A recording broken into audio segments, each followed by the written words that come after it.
France और America में प्रधानमंत्री मोदी की शानदार कूटनीति और ऐतिहासिक दौरे के बाद अब बारी है 27 साल बाद दिल्ली में बीजेपी की ताजपोशी की। लेकिन दिल्ली की यह जीत कोई सामान्य विजय नहीं है।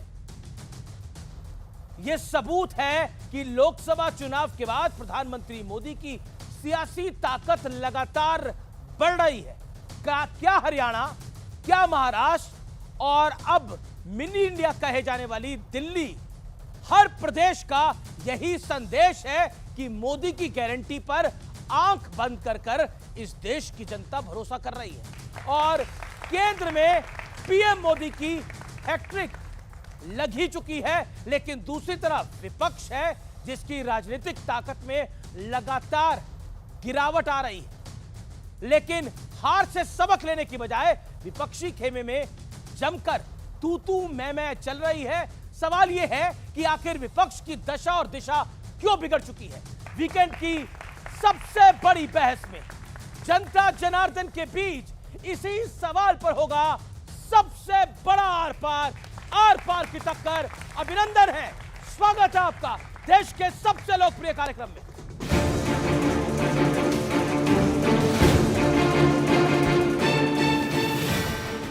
लोकसभा चुनाव के बाद बड़ी बड़ी बातें कही गई। कहा गया मोदी का जादू खत्म हो गया। लेकिन लोकसभा चुनाव के बाद कहानी कुछ और ही बयां कर रही है, क्योंकि हरियाणा में बीजेपी ने लगातार तीसरी बार सरकार बनाई। महाराष्ट्र में बीजेपी ने अपना सबसे शानदार प्रदर्शन किया और अब दिल्ली में 27 साल बाद सत्ता हासिल कर ली। आडंबर, अराजकता, अहंकार और दिल्ली पर छाई आपदा की हार हुई।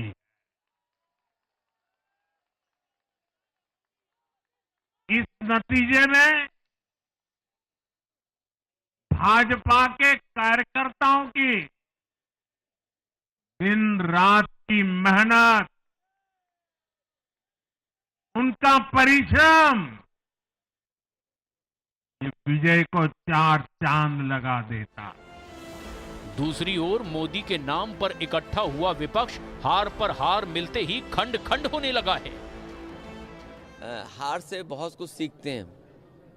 हार से सीखना ही आने वाले समय के लिए रास्ता बनाता है। देखिए, हमेशा पश्चिम बंगाल में ममता जी इंडिपेंडेंट लड़ी है, चाहे विधानसभा हो या लोकसभा हो, उसमें कोई ममता जी ने नई बात नहीं कही है। लेकिन हमारा ये हमेशा मानना है कि कांग्रेस पार्टी देश की बड़ी पार्टी है, अपने जो अलायंस है इंडिया ब्लॉक में है, उनके साथ उनका डायलॉग रहना चाहिए। सवाल ये है कि क्या बीजेपी के कमबैक और विपक्ष के सेटबैक ने इंडिया गठबंधन के दिन पूरे कर दिए? और सवाल ये भी कि क्या राज्यों में बीजेपी को जीत जनता की कोई भूल सुधार है?